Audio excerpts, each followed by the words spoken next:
where we're getting more traction through LinkedIn, and just want to kind of take a step back, and because every day it seems like there's a new tip, trick, enhancement feature that comes out from LinkedIn. So I just wanted to tap in and hear the discussion and pick up some other ideas, suggestions as we move into the new year. Great. Well, what about some folks that we have not seen on this networking group before? We'll hopefully have a chance at the end to let you introduce yourselves, but tell us quickly why you decided to join us today. I can go. So I'm Melissa. I know Adam. Adam actually taught me a lot of what I know about LinkedIn and how to use LinkedIn effectively. So I actually invited my sales team today. Perfect. So they could get some advice and some, maybe we can learn some stuff about, increasing our profile and on LinkedIn and kind of getting some more knowledge about that from you and Adam. So wonderful. Well, I am recording it. Good. So if you want later, I'll put my email in the chat feature. Let me know and I can get you a copy of the recording. Great. Thanks. Okay. Who's going to go next? And we want to do this quickly to give Adam plenty of time. I could go next. Hey, everybody. My name is Iris Obispo. I'm new here. I am joining today because I was recommended by a colleague of mine who also is an ex-colleague of Adam's. And so she just said, hey, I've worked with Adam before, and he's helped with my LinkedIn, and I think it's great for you. And personally, entering 2021, I don't leverage my LinkedIn profile as much as I'd like. And I'm looking to make some changes in the next year. So I just want to see how I can marry the two moving forward. Wonderful. Great. Great. Thanks. Well, anybody else? Yeah, I'll just say, hey, Adam, I'm here to support you because you support me every time I do something. And I've got something special for you. Oh. And I'm an acronym junkie, and it's CDC. It stands.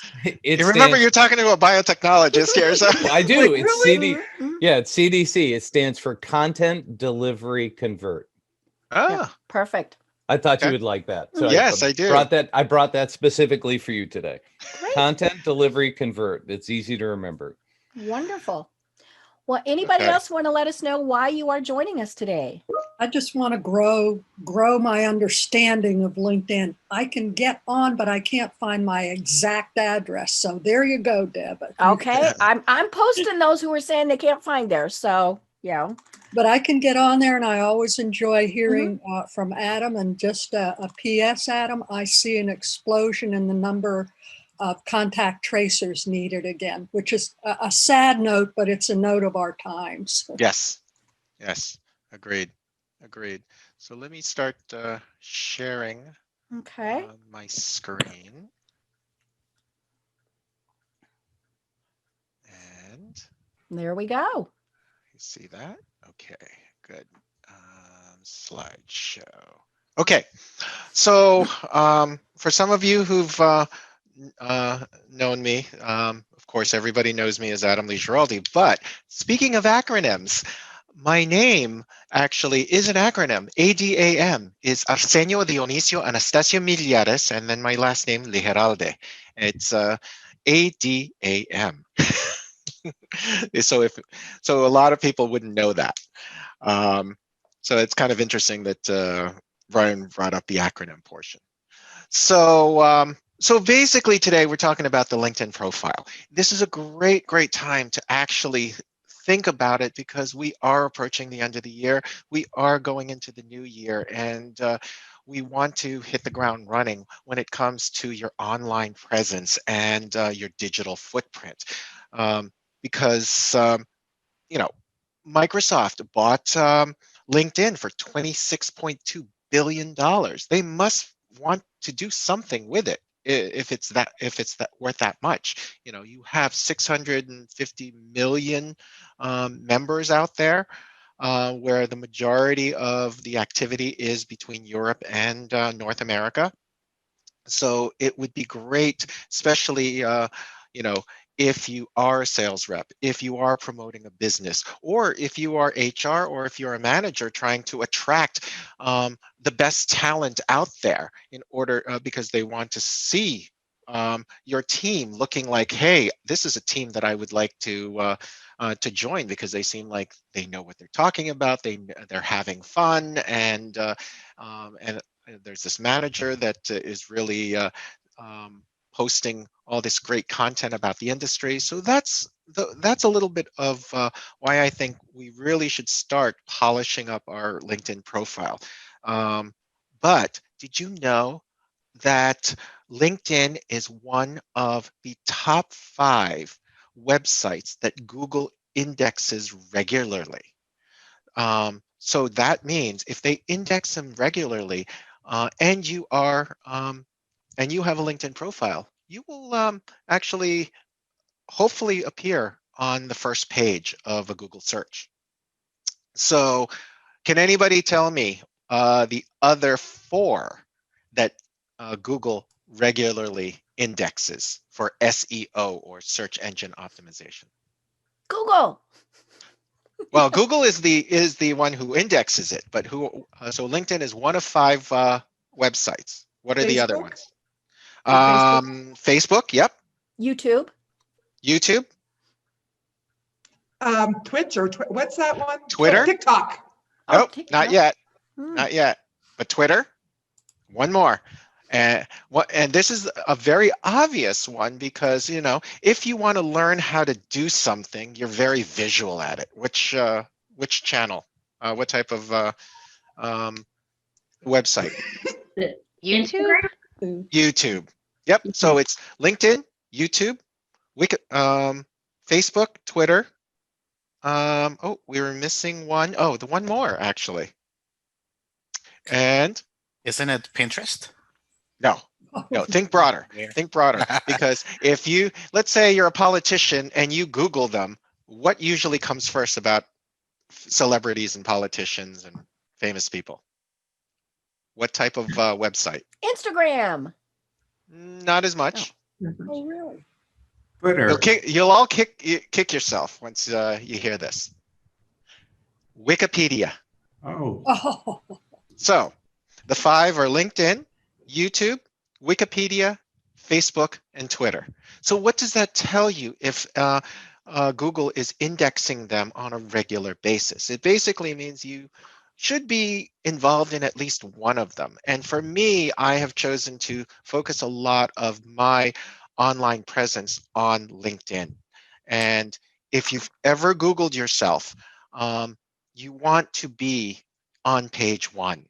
And of course, if you have a LinkedIn profile, most likely, unless you have a very common name, you should be appearing on page 1, if not at the top of the page 1 search.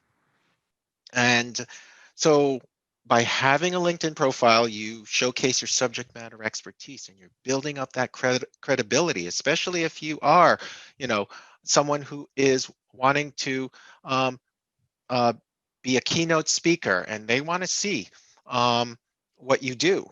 It builds your professional and personal brand.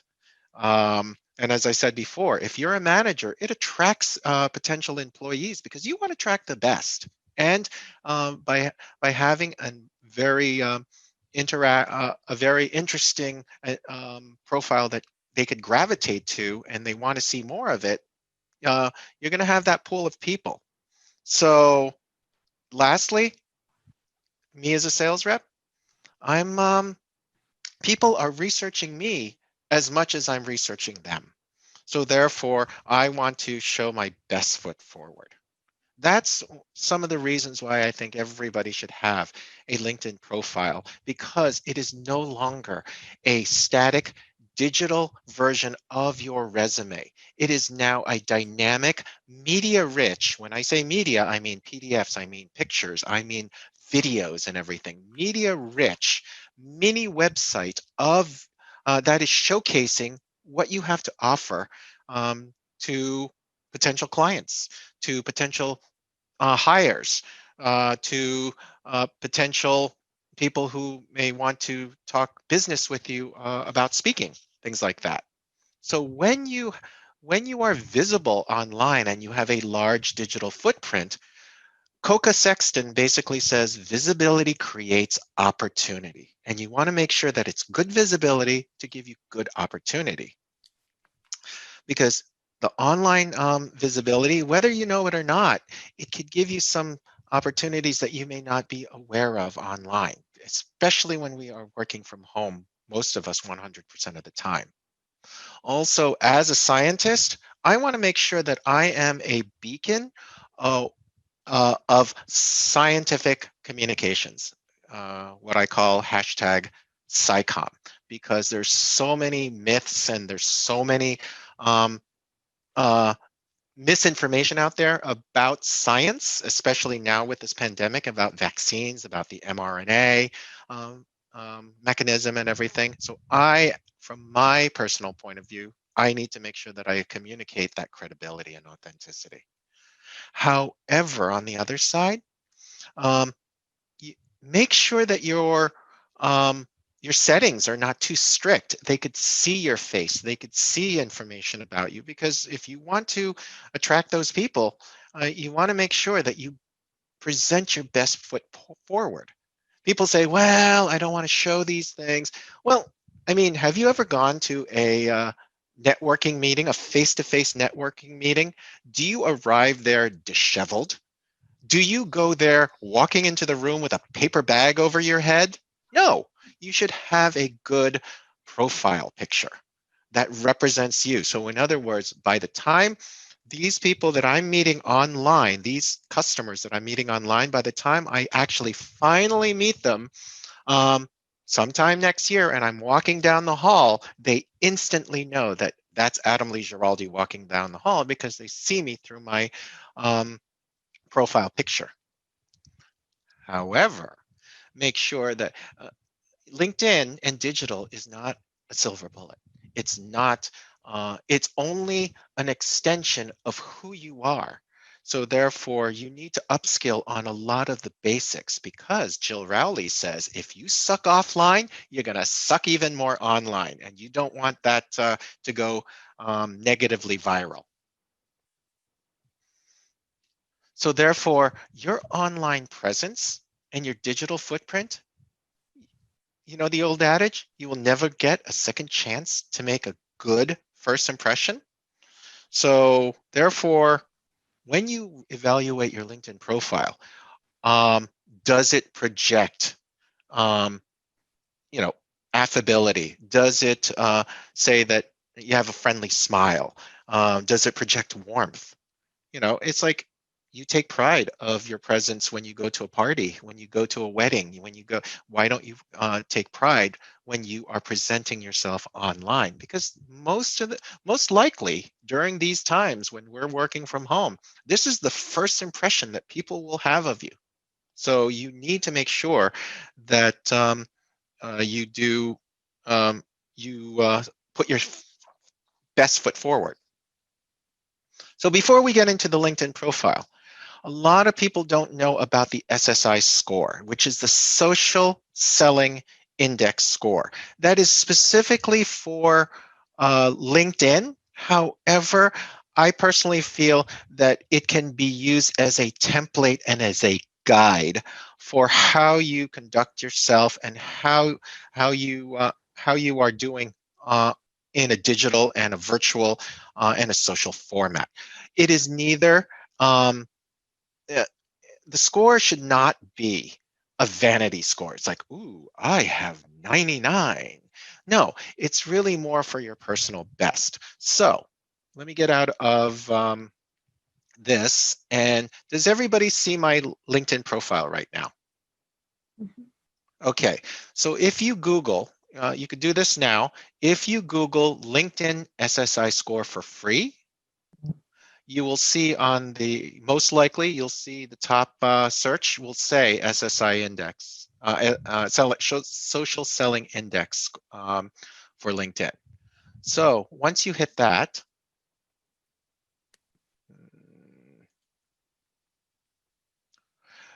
you will come up to another website, and then you could get your score for free. So once you find out what your SSI score is, again, I rarely show my SSI because again, this is not a vanity score, but it's just more of saying, how am I doing? Personally, I don't know, Brian, what do you think? I personally think that we should strive for 70 or above because the SSI score is made up of these 4 components, whereby how complete is your profile? Are you basically establishing your brand with the content? Are you finding the right people? Are you engaging with them? Are you commenting, liking, and not just lurking? And are you building those relationships? It really depends on the industry that you're in. For me, I am in the biotechnology industry. I'm not in the medical devices. I'm not in the pharmaceuticals. I am specifically in biotechnology. So therefore, among my peers in biotechnology, I have a score of 81 relative to everybody who identifies themselves as biotechnology of SSI 36. Very low. However, this is how I could differentiate myself by getting ahead of the pack, because more and more we're getting into digital sales and everything as part of our cadence. And then within my network, it's 44. The only reason why I have a Teams one here is because I'm part of Sales Navigator among my team, global team of 235. So therefore, my team has an average of 56. The good thing is we, since the past year or two, we have raised it from 42 to 56. So we have a little ways to go to get closer to 70. But this, again, should be a gauge for yourself and not a vanity score. You beat me by 3 points, by the way. Thank you. But again, this is really the most difficult where you engage, because sometimes I'm as low as 11 and sometimes I'm as high as 19. So it really depends. This is the bar that goes up and down all the time. Adam, I yes. think you do have to be logged into LinkedIn before you do that, so that it can know where you're supposed to find, right? Yes. Yes. And I did put the link in the chat thing to this Sales Navigator page. So, it's there for folks. I'm a 73. Woohoo! 70 is, anything above 70 is good. Okay, that's what I thought. But again, remember, it's something to strive for, and at the same time, it's like, don't worry about the number per se. It is a gauge, but I personally feel that it's all about the engagement. It's about engaging your network and what the outcomes and what you could provide and value to your target persona and everything. So yes, this is nice, but it's not the end all or be all. But it's a good gauge. Okay, so. And just to let you know, if you're taking notes and you're missing certain things, I will be providing this with, as you will see here, I have all these notes in there as well. So I gave Deb, I sent it to her Monday, so she knows that it's going to be chock full of extra information. Okay, now we're getting into the meat of the matter, where your LinkedIn profile, as I said, it is your first digital impression that you're basically announcing to the world, because we don't have a lot of opportunities to meet people face to face. And if we do meet them by video, they may Google stalk you, and they may find this. And for me, again, from a perspective of a sales rep, I would rather have them find me, be comfortable with me, rather than saying, "Oh, this person doesn't seem like they know what they're talking about, or they have nothing on their LinkedIn profile that is of value. I'm going to go to the competition." So You want to be the person, the go-to person. So I divide up the LinkedIn profile by the visual, the content, and then the context. What does that mean? So we're going to go through these these hot zones. So the visual is like your profile picture. As I said, you don't want to walk into a networking meeting with a paper bag over your head or a silhouette of the generic profile picture. You also want to use the real estate called the background banner. Another thing to think about is rich media, whether it is white papers of PDFs, whether it's moving visuals like videos and everything like that. And it is critical to attract people with thumbnails. Thumbnails are those little pictures that that are in your profile and also when you're posting. So if it is a generic, non-attractive thumbnail, why would they really read it other than a catchy title? So those are the visuals. You want to have a pop and attract them. It's just like when you're walking down the street and you see this this window shop. What catches your eye? It's always the visual. But once you have the visual there, it's all about the content, about your headline, meaning that thing underneath your profile picture. It's all about the about section, which used to be called summary. And then there's this new thing called featured section that we'll talk about. And then the last thing is your contact information. Once they find you, you want to make it easy for them to connect with you, to reach out to you. Again, if you're a manager, you want somebody to reach out to you. Hey, I see that you were posting about a job posting. I'm more interested about that. Or if you're a keynote speaker, you want them to say, okay, I like what this person's doing. I want them to speak at my event. How do I get in contact with that person?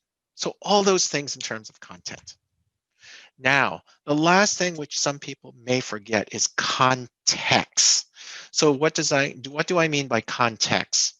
I'm talking about insights about your particular background, your particular expertise. For me, my particular expertise should be in the life sciences and the biotechnology. So just because I post something on LinkedIn or I put something in my LinkedIn profile, what does that mean? Does it, am I giving something that addresses a topic that people are interested in? Does it give them some insight to have them think about what's over the horizon or around the corner? Because right now, I'm talking about logistics of the mRNA vaccine, how monumental it is.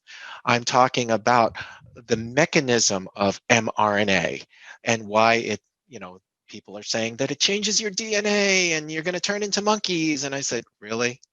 So that's what I'm talking about, all that type of insights. And you are building up your professional and personal brand, which I have twice. But also, are you addressing, does your LinkedIn profile address your network persona? Because for mine, my network persona is scientists, sales, and marketing. Those are most of them. You need to make sure that you know what your segments are of your network and what they're wanting to hear from you. Because you want to be solutions based, you want to be outcomes based. In other words, you are addressing an issue and providing a solution. So let me take a breath and are there any questions about that right now? And then we are going to go through what I just said. Adam, I have a Yes. question. Yes. Can you give an example, or if not you, anybody on there, of an example of privacy settings being too tight? Because I think in everything I've gotten to the place now where I lean towards not having very much because I've had too many weird things happen on other platforms. So can you give an example of something like, or where to go and look at things, something that would help me when I get off here to go and say, I wonder if my privacy settings are too tight? Right. Okay. So here under me, it'll bring it down to settings and privacy. Okay. So once you get to settings and privacy, you click onto that. Come on. And then you have visibility. Once you have visibility, this is where you can you could edit your public profile.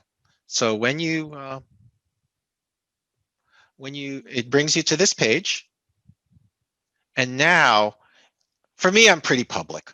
I mean, as you could see, most of them are public and everything. But if you do not want to show certain things, you could actually turn them off. So some people, for some reason, they turn off their background photo or their summary and things like that. One thing that a lot of people don't realize is let's see, articles and activity. You want to show people what you've been doing online. That's why some people, I don't know why people just, hide it and everything. You want to show that. So they see what content you're putting out there and what you're commenting on and everything. But it's all personal preference. For me, I'm just out there. And then also you could say, here, do you want it to just your network? Or just to LinkedIn? For me, I'm public. Does that answer your question? Yes, it does. And I have one other one, but I'm going to be quiet for a second because somebody else. It's kind of goes in with that. But thank you for that. Yes. I think it all depends on why you're using LinkedIn as to what you want your settings to be. If you're, one of the things that I always recommend that people turn off, especially for those of us on this call right now, is we need to turn off the thing that notifies everybody when you update something, because maybe we're all going to go through and really start making a lot of updates, and you don't want those pinging out to everybody. But yeah, it all depends on why you're using LinkedIn. As to what your settings are going to be. I'm like Adam. I think I have every one of mine turned on. But that's because of what I do. I'm not going to hide anything. But yeah, go through and just double check. And the nice thing is you can turn them on and off. This week you might be doing one thing, next week you might turn something back on. Right. So let's say you've brought up a good point. So let's say if you are going to change up let's say some people add an experience because they changed a role or changed companies or a job. So let's say, for example, I click onto the pencil, or let's say I add a new job. So here's the plus symbol right here. You could say share with your network of any changes that you have or not. This is where you should, so even if you make any changes to any previous positions, I usually have it off because nobody wants to know each and every time I change something. But let's say when you add a new position, you may want people to know that you just got a new job. So yes, you turn that on. Okay. All right. So we were saying one of the things is the visual pop and everything. Of course, you really need to have a profile picture, and it really does need to be professional. It doesn't necessarily have to be taken by a professional photographer. Although, Deb, I love your new photos and everything. So, um, but if you, let's say, I'm an iPhone user. So if you have an iPhone 8 Plus or greater, you could definitely get a good picture of that, because let's say Parviz. So this guy is the VP of JIB, Jefferson Institute for Biotechnology. So we said, hey, Parvis, let's just go out to it's a nice day. Let's go out and take a picture of you with this phone. And then with the iPhone, we just blurred out the back. I said, smile and make sure there's nothing reflecting off of your glasses. And he got so many compliments of this and everything. So in other words, you want to make sure that you're approachable. You don't have to necessarily show teeth. Some people are not teeth showers, but I mean, you want to make sure that you're approachable. Another thing that he did here is that he is promoting his division of biotechnology courses and everything. So the background banner is definitely real estate that a lot of people do not use.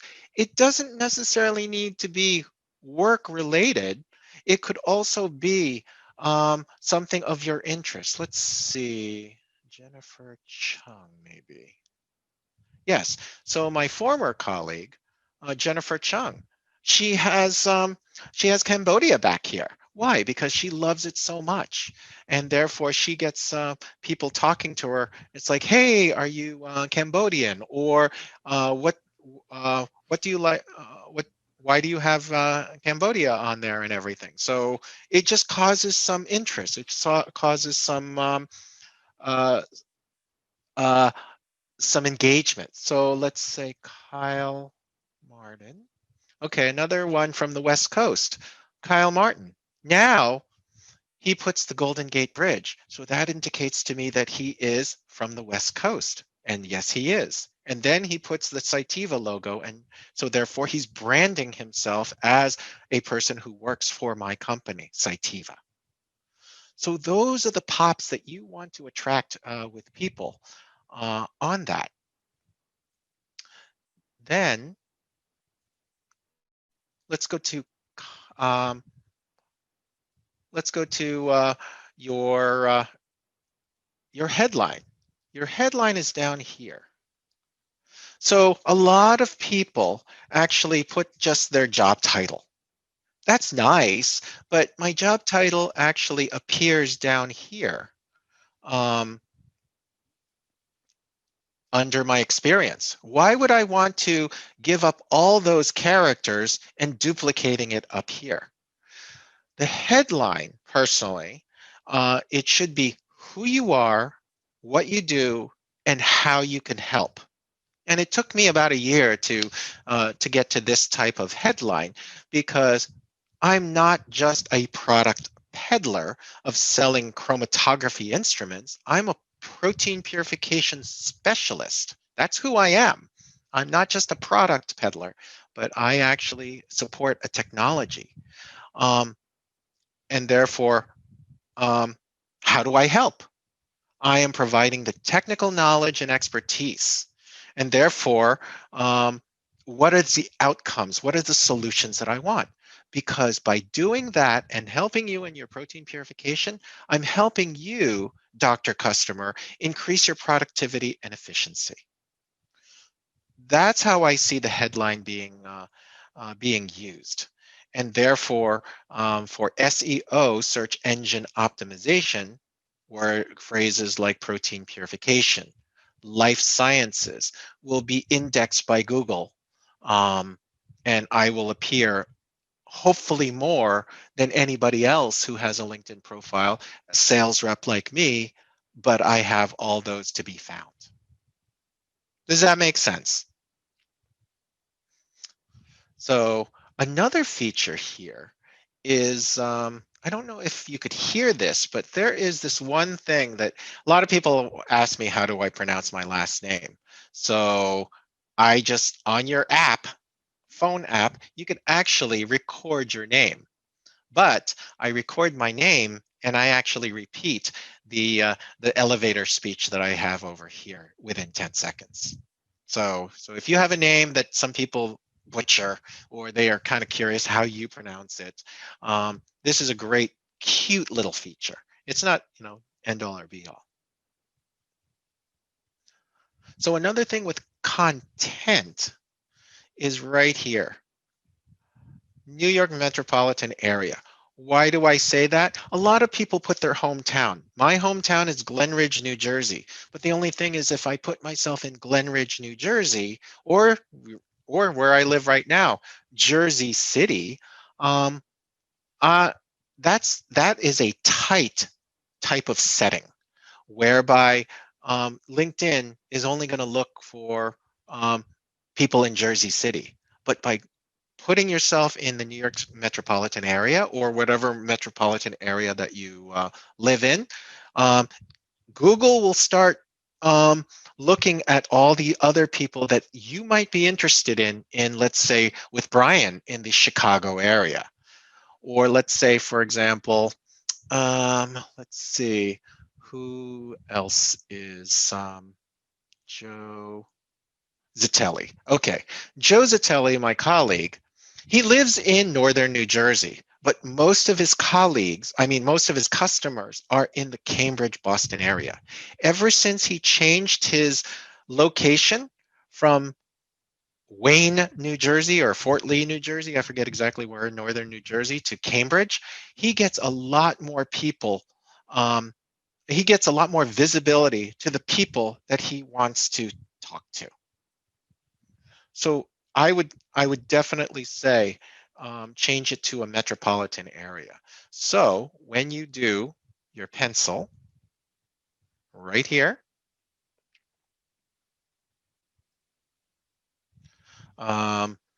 just put in a zip code of that particular metropolitan area. This is Jersey City here, but it does give me a choice of New York City Metro or Jersey City.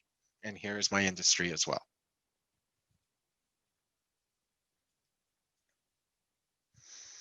So, that is, those are some hot spots where people will want to know a little bit more about you.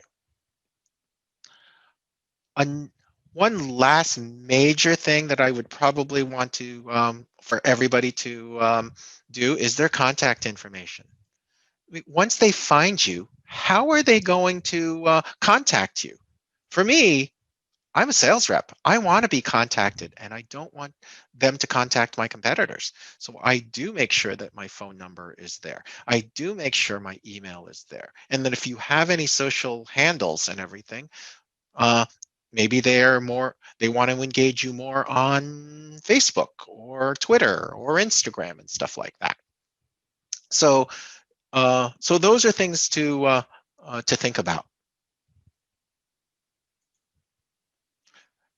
And I think the only thing that I would want to, I do have a lot of the notes in my presentation, but one of the things that I would like to talk to you about is your featured section. The featured section, if you don't have that, you would just say here, add, and then there's a section here that says featured section. Since mine's already activated right here, you could activate it. And then now you're putting in what you want to highlight. So let's say you want to highlight a TED Talk that you did. So you take the URL and you add it to you add it to your featured section. For me, I added a white paper on life sciences in New York City because that is reinforcing my professional brand as a specialist in science. Then I want people to know me a little bit with a video. This is about the New York structural biology that we did last August and everything. Or, I was asked by Vengresso for a LinkedIn Live event. So I want to feature that I know what I would like to think that I know what I'm talking about. Or even just having fun with my colleagues and my customers and stuff like that. So that is, so those are the major, I would say, hotspots for your LinkedIn profile. And if you don't know where your URL is, just go to your profile like it is here. It's right up here in the field. So if you can never find where your URL is, it's right up there. There's so many other things that I could talk about the LinkedIn profile, but I feel that this gives you enough to basically get started, and we could always talk about this either one-on-one or another time. But I think that these are things that people should be looking for, whether it is the visual pop, the content that you put in there that is of who you are, what you do, and how you help. And then you're putting it into context of all these supporting comments that of your personal and professional brand.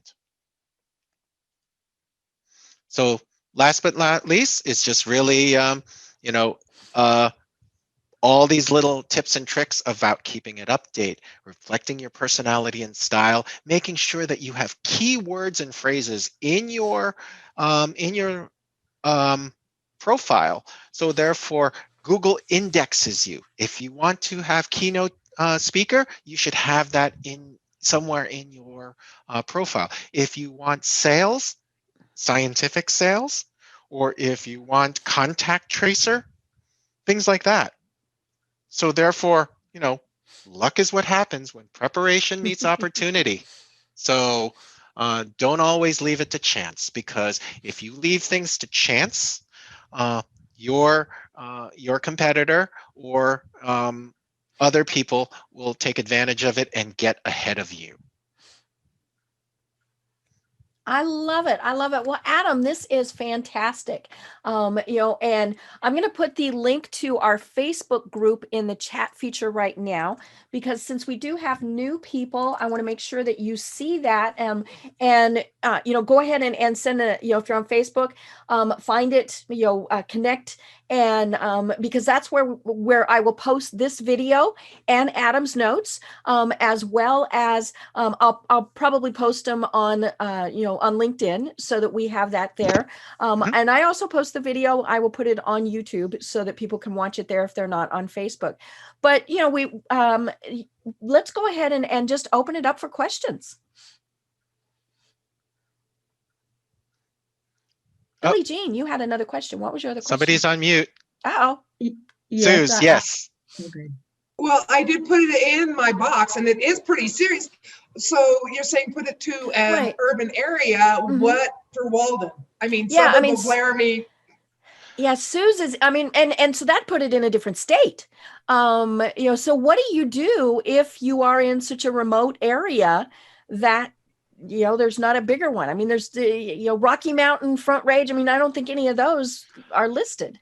Yeah, I mean, it really depends on who you want in your network, who, let's say, what your purpose is for customers. I just answered my own question.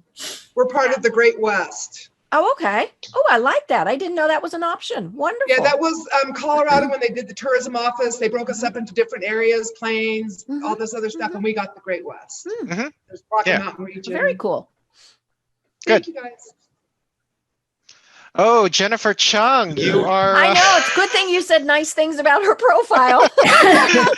How are you doing? I am good. I just wanted to say hi and show my support. But Adam has been always a LinkedIn guru, and I actually learned something from 2 years ago. I actually learned something new. So thanks, Adam. Yes, and we had pizza at the house exactly. with the rest of the New Jersey folks. Yep. But great job, Adam, doing this. And I think one of the key takeaways that I've learned also is I didn't even know there was that speaker too, because everyone butchers my name. So I know, I didn't know about that button either. And I'm always learning from Adam, from his new techniques, even from 2 years ago doing our LinkedIn together till now. So it's great seeing you. And I think one of the things that I also took away is, don't think of it as, hey, 2 years ago, here's my LinkedIn. Always continue refreshing and continue making sure that you're most up to date for other folks to see who you are too. So great. Well, again, I want to remind everybody, put your LinkedIn URL in the chat feature, and then make sure that you save that. I will also have saved it, so let me know if somehow that gets away from you, because this is all about connecting with everybody. And that's the important thing that we need to be doing. So more questions. Yeah. Thanks, Adam. I really enjoyed it. You taught me a lot already. I was kind of playing around with it when you were walking through it. and that really was the point. That's why I was asking people, see what your SSI score is, see what your settings are and things, because I would rather answer those questions when you have it. So I changed my background and my I put my new picture, my new headshot there as you were doing this. For anybody who wants help with your background image, let me know. I do them on Canva. Easy peasy, easy peasy. And so that's a very simple way to do it. I'd be more than happy to help you do yours. So, just contact me if you need help with that. Yeah, and there's so many things that more that I could say, but as I said, just contact me if you have any other questions, if you want a one-on-one session and everything. It's not my full-time job. My full-time job is selling biotechnology equipment, but I kind of like doing this and networking. That's how Deb and I met on her podcast. We have never met in person. We've Right. just met on LinkedIn. So, but great. And Adam actually gives us as a 2-hour presentation. So definitely condensed. Can we have a refresher in January? I'm thinking we might need that, and so give everybody the chance to kind of tinker and update and for everyone to connect. I think it's also good. I mean, don't hesitate to tell somebody, hey, what if you did this instead? And so that's great. But yeah, I'm thinking an update might be really good. And Adam, I think you need to be one of my speakers on the Business Power Hour in April when we focus on LinkedIn. I think that would be fabulous. Oh, thank you. So so Deb and Brian, did I do you justice? Because it's like I was so stressed out. Oh, you did wonderful. No, you did great. Because just like everything else, you've got to start with the basics. It always starts with that, and you did a great job of explaining it. And one other thing I'll say to you too is from Glenn Ross. You remember the always be Yes. Oh gosh. Yeah. Yes. My thing about LinkedIn to get your SSI up, your social selling index, is ABC. Always be contenting. Yeah. Yeah.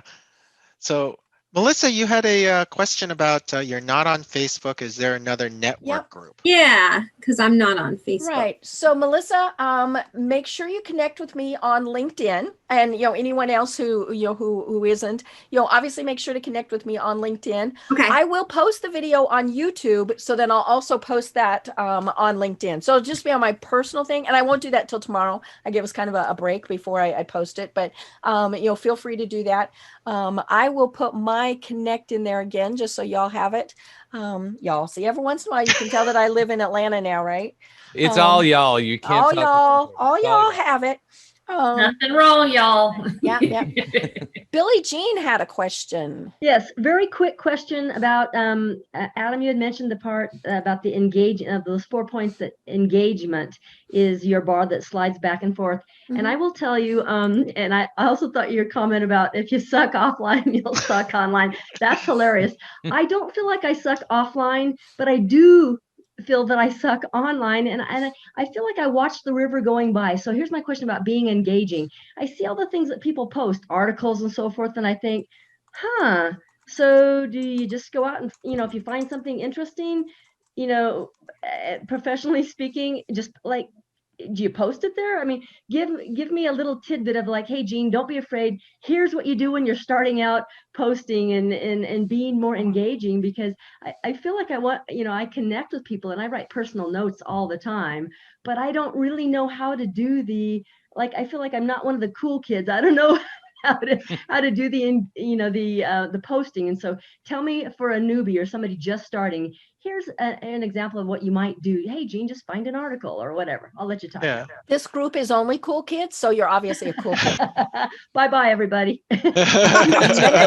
Get back here. Now I'm leaving. So Ziz leaving. It's not Okay, that she's bye, I want to hear kid, the answer first. She asked such a good question. I can't leave.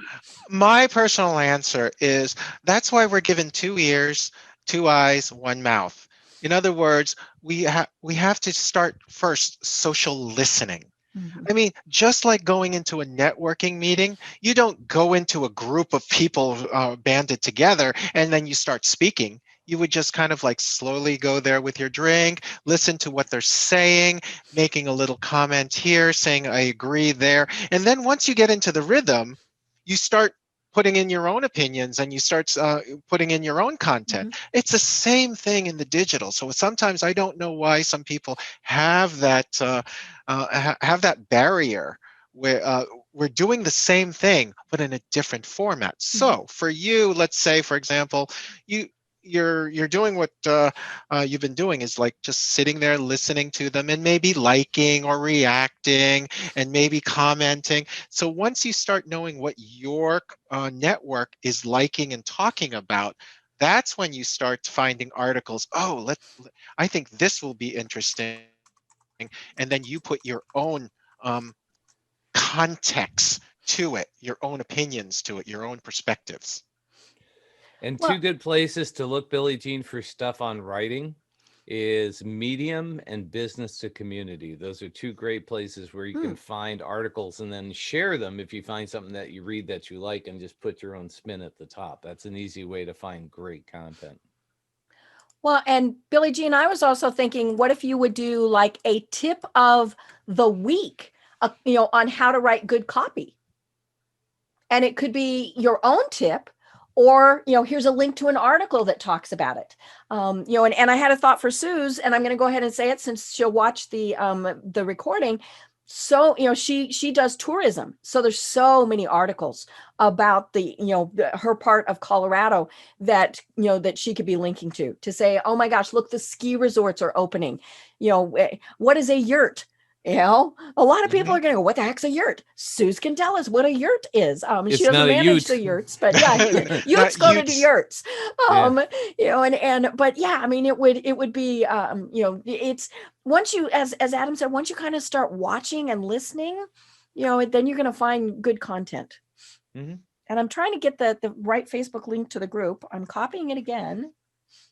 I missed Brian's point that he had just made in regards to content and posting. I don't know. To find good articles. Brian, can you put those links in the chat feature? Yeah, no, I'll put those in there. But I know that Business to Community is one, and the other one is Medium. Business to Community. Let me find that real quick. I'll post both of those in the chat. Perfect. But those are good places you can search for articles, and a lot of those are bloggers. So then you can basically read a blog that you like and just basically comment and say, this is a really great point. Right. That kind of stuff. So it makes it easy. And anytime you post an article, don't just post the article. Say why you're posting the article. And you can even be disagreeing with it. So again, maybe somebody has done the top 5 copywriting tips and you're like, nah, I don't think that's right. My top 5 would be, what do you think? Because that question is what's going to generate comments, so they'll look at yours, they'll look at the article, and then they might go, okay, and of course the key is that people go, I need a good copywriter. Clearly, you know what you're doing. I could do it myself, but it's going to take me forever. So I'm going to go to the expert. So that's why you really want to start doing things like that. And once a week is okay. It's better if you can do more, but start with once a week. So that way it's a manageable thing that you're biting off. And another site that I use, I'm just going to put it in, is Feedly. Feedly has all these topics that you can check off, and then it will actually feed you all these articles. So Melissa, specifically in the biotechnology, there's a great biotechnology and life sciences section there where I get a lot of my content. Awesome. So that's something that you could tell your team and everything. Right. Yeah, there's nothing that says you can't be posting to other people's content. That's because it's showing that you're keeping up with the industry. I think that's probably one of the best things. And I don't know that we have anybody here who is looking for a job, but that's a great thing to be showing that you're keeping up with the industry. And so Billie Jean, if you're looking for a job in a specific field, so not only are you going to post copywriting things, you might be posting about that specific industry, because you're going to be showing that you're doing your research and that you're keeping up on it. Like Adam was talking, how very specific his articles are. Everybody else is going to go, okay, whatever. But those who care about that field are going to go, holy cow, what a great resource. Right. And Billie Jean, also what you're doing correctly is, like, I'm looking at your, let me share. Uh-oh, he's going to share it for everybody. It's all right. Do you want me to stop the recording? No, meaning this is great because that. I mean, your profile says open to work, and then you're saying writer. It is the pop that it is the visual that people will say. It's like, okay, I want to know more if they're looking for a copywriter. So this is great. This is great. So and I like your headline too. That's great. Perfect. Don't go down any farther. Don't. Okay. Okay. Yeah. One thing let me see. Contact info. No. Oh, good. Yeah. No, this is great. Perfect. So now that they found you, this is how they're gonna, get in connect with you. This is great. Very cool. Very cool. Yep. Well, I actually am going to go ahead and stop the recording.